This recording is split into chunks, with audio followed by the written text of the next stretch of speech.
Bab 3 Kopi, Kamera dan Luka Lama. Matanya, yang selalu kuhindari bahkan dalam kilasan mimpi burukku, kini memegangku, menancap, tak memberikan ruang bagi udara untuk masuk ke paru-paruku.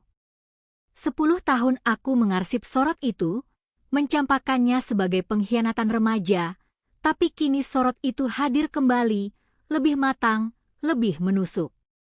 Sorot itu berisi campuran penyesalan, kelelahan, dan rasa ingin tahu yang terlalu kuat. Aku tidak mengangguk, tidak tersenyum, bahkan tidak menunjukkan kilasan emosi apapun. Insting bertahanku menuntut pelarian brutal. Aku memutar gas motor keras-keras, menciptakan deru yang mengalahkan detak jantungku yang kalut. Motorku melesat maju, melewati teras kedai jembatan secepat mungkin, seolah aku sedang dikejar bukan oleh Rendra, melainkan oleh dekade masa lalu yang memalukan. Di balik pintu indekos yang kubanting, aku bersandar, jantungku memukuli tulang rusuk seolah ingin membebaskan diri. Napasku pendek-pendek. Bau kopi tubruk itu, aroma sialan yang mengawali segalanya di Nganjuk, masih terbayang di lubang hidungku, mencekik. 15 menit. Itu waktu yang kubutuhkan untuk menenangkan diri dan memarahi diriku sendiri.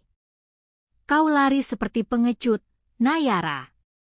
Padahal, seharusnya kau yang menuntut penjelasan, bukan melarikan diri dari wajahnya yang memucat.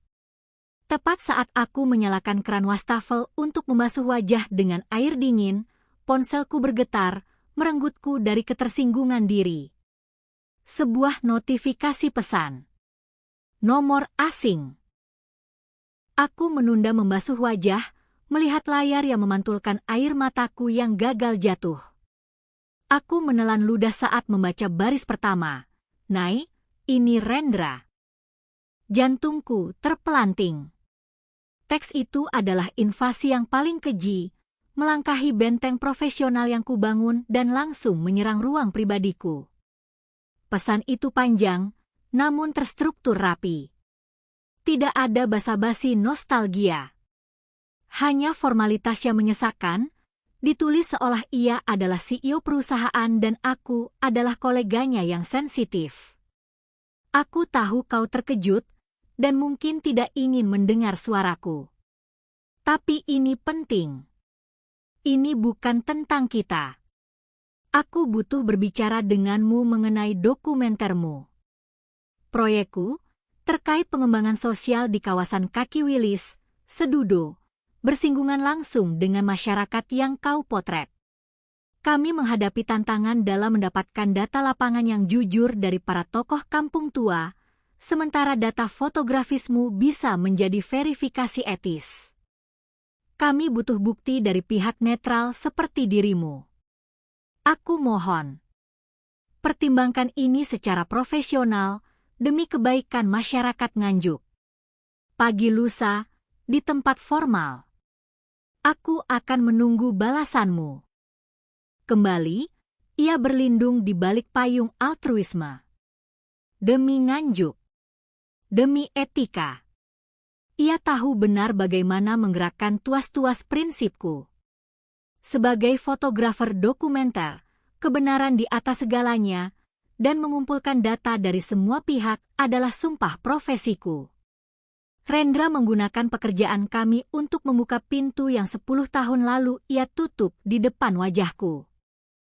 Amarah mendidih, bukan karena isinya, tetapi karena kepongahannya yang terselubung. Setelah menghancurkan hidupku, ia berani muncul kembali di kotaku, menggunakan alasan pekerjaan, menuntut waktu dan perhatianku. Dan ironisnya, tuntutan itu sah. Aku mengambil ponsel. Jari-jariku menekan opsi, hapus kontak. Tetapi jari itu bergetar dan berhenti, tergantung di atas layar seperti bayangan burung. Aku tidak bisa menekan tombol, ya. Aku membuang ponsel itu ke atas kasur. Itu adalah kegagalan. Sebuah kelemahan pertama. Dinding yang kukuh kini memiliki retakan yang bisa ditembus suara rendah Rendra. Kau tidak akan menghapusnya, Nayara, bisikku pada diriku sendiri. Karena jurnalis sejati akan selalu mengejar semua pihak yang terlibat, terutama mereka yang terlalu bersih dalam penampilannya. Kau perlu dia untuk mendapatkan data sedudo. Gunakan ini sebagai pekerjaan, dan jangan jadikan ini personal. Itu adalah kebohongan profesional yang sempurna. Aku merasionalisasi hasrat dan amarah campur aduku. Sebenarnya, aku tidak mampu menghapus Rendra sepenuhnya. Sepotong kecil hati yang bebal itu, setelah 10 tahun membeku di kota-kota lain, kini terasa seperti mulai mencair, menciptakan genangan emosi di balik dinding beton profesional yang susah payah kubangun. 2 hari berlalu. Aku bekerja 2 kali lipat lebih keras, memastikan aku punya cukup alasan profesional untuk berdiri setara dengan Rendra. Aku berhasil menyelesaikan pemotretan sensitif di sekitar mata air Sendang Bangsri dan kawasan konservasi di kaki Wilis, memperkuat posisiku sebagai pihak yang berwenang bicara soal narasi lokal. Itu memberiku kekuatan psikologis. Senjata di tanganku bukan pistol, melainkan kamera dan kartu memori yang penuh. Sore harinya, setelah menyusun ulang narasi inti proyekku, aku mengambil napas dalam-dalam. Aku mengisolasi emosiku di sebuah ruangan tertutup di sudut hati. Lalu, aku menelepon nomor asing itu. Rendra mengangkatnya pada dering kedua. Suaranya, ya Tuhan, suaranya rendah, namun ada nada lega yang terselip di antara ketegasan seorang dewasa. Halo? Ini aku. Suaraku datar, dingin, dan kaku. Sebuah pisau tajam yang memotong jarak sejauh ribuan kilometer. Aku sudah baca pesanmu. Aku akan bertemu denganmu. Dimanapun yang kau mau. Tapi dengarkan baik-baik, Rendra. Pertemuan ini hanya untuk proyek, dan hanya sekali. Jika kau mencoba membahas masa lalu, sedetik pun, aku pergi. Kau mengerti? Ada jeda yang terasa seperti selamanya di ujung sana. Mungkin ia terkejut dengan nada sedingin es yang kusampaikan.